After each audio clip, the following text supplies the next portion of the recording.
Hi hello ಎಲ್ರಿಗೂ ನಮಸ್ಕಾರ. ಇವತ್ತಿಗೆ ಗಣೇಶನ ಕೂರಿಸಿ 5 ದಿನ ಆಯಿತು. ಅಂದರೆ ನಮ್ಮ ಮನೆ ಹತ್ರ ಕೂರಿಸಿದ್ದಾರೆ. ಇವತ್ತು ಬಿಡ್ತಾ ಇದ್ದಾರೆ, ಹಾಗಾಗಿ ಹಣ್ಣು ಕಾಯಿ ಮಾಡಿಸ್ಕೊಂಡು ಹೋಗೋಣ ಅಂತ ಬಂದಿದ್ದೆ. ಮುಂಚೆನೇ ಮಾಡಿಸ್ಕೊಂಡು ಹೋಗ್ಬೇಕಾಗಿತ್ತು, ಆದರೆ ಬಂದೇ ಇರಲಿಲ್ಲ. ಇವತ್ತು ಲಾಸ್ಟ್ ಡೇ ಅಲ್ವಾ, ಮುಗಿಸ್ಕೊಂಡು ಹೋಗೋಣ, ಹಣ್ಣು ಕಾಯಿ ಮಾಡಿಸ್ಕೊಂಡು ಹೋಗೋಣ ಅಂತ ಬಂದ್ವಿ.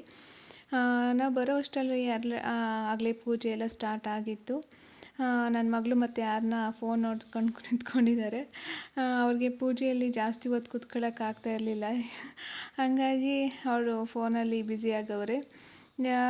ಈ 5 ದಿನವೂ ಚೆನ್ನಾಗಿ ಪ್ರೋಗ್ರಾಮ್ ಅದು ಇದು ಮಾಡ್ತಾನೇ ಇದ್ದರು ಇಲ್ಲಿ.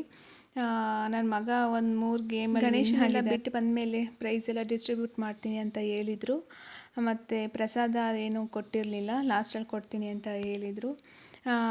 ಮತ್ತು ನನ್ನ ಮಗನೂ ಗಣೇಶನ ಬಿಡೋಕ್ಕೆ ಹೋಗ್ತೀನಿ ಅಂತ ಹಠ ಮಾಡ್ತಾಯಿದ್ದ. ನಾನು ಅವನ್ನ ಕಳಿಸ್ಲಿಲ್ಲ, ಬೇಡ ಅಂತ. ಅಂದರೆ ಕೆರೆ ಹತ್ರ ಎಲ್ಲ ಹೋಗೋದು, ನೀರಿಗೆ ಇಳಿಯೋದೆಲ್ಲ ಮಾಡ್ತಾನೆ ಅಂತ. ಅಂದರೆ ನಾನು ಹೋಗಿದ್ದಿದ್ರೆ ಜೊತೆ ಕರ್ಕೊಂಡು ಹೋಗ್ತಾಯಿದ್ದೆ. ಹೋದ ಸಲ ಎಲ್ಲರೂ ಹೋಗಿದ್ವಿ, ಆಂಟಿ, ನಿಶಾ ಆಂಟಿ ಎಲ್ಲ ಇದ್ದರು.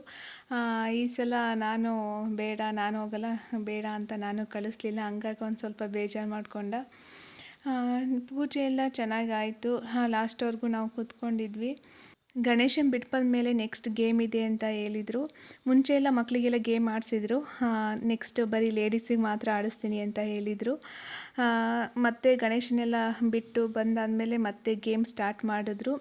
ನಾನು ಈ ಗೇಮಲ್ಲಿ ಆಟ ಆಡಿದೆ. 5th out ಆಗಿಬಿಟ್ಟೆ. ನೆಕ್ಸ್ಟ್ ಇವರಿಬ್ಬರು ಉಳ್ಕೊಂಡ್ರು. ಫಸ್ಟ್ ಮುಂದೆ ಬರ್ತಿರೋರು ವಿನ್ ಆದರು. ನೆಕ್ಸ್ಟ್ ಸೆಕೆಂಡ್ ಬರ್ತಿದ್ರಲ್ಲ, ಅವ್ರು ಸೆಕೆಂಡ್ ಬಂದರು, ಇಂಚರ ಅಂತ. ಇವತ್ತೆಲ್ಲ ತುಂಬ ಖುಷಿಯಿಂದ ಆಟ ಆಡಿದ್ವಿ, ಚೆನ್ನಾಗಿತ್ತು. ಮತ್ತು ನೆಕ್ಸ್ಟ್ ಇದೆಲ್ಲ ಗೇಮೆಲ್ಲ ಮುಗಿದ್ಮೇಲೆ ಪ್ರಸಾದ ಮತ್ತು ಮಕ್ಕಳಿಗೆ ಪ್ರೈಸ್ ಎಲ್ಲ ಡಿಸ್ಟ್ರಿಬ್ಯೂಟ್ ಮಾಡೋದು ಸ್ಟಾರ್ಟ್ ಮಾಡಿದರು. ಲಾಸ್ಟಲ್ಲಿ ಮಕ್ಕಳೆಲ್ಲ ಮ್ಯೂಸಿಕ್ ಹಾಕ್ಕೊಂಡು ಡ್ಯಾನ್ಸ್ ಮಾಡೋಕ್ಕೆ ಸ್ಟಾರ್ಟ್ ಮಾಡಿದ್ರು. ನನ್ನ ಮಗನಿಗೂ ಪ್ರೈಸ್ ಎಲ್ಲ ಸಿಕ್ತು. ಇವತ್ತಿನ ವಿಡಿಯೋ ನಿಮ್ಮೆಲ್ರಿಗೂ ಇಷ್ಟ ಆಗಿದೆ ಅಂದ್ಕೊಂಡಿದ್ದೀನಿ. ಎಲ್ರಿಗೂ ಬಾಯ್.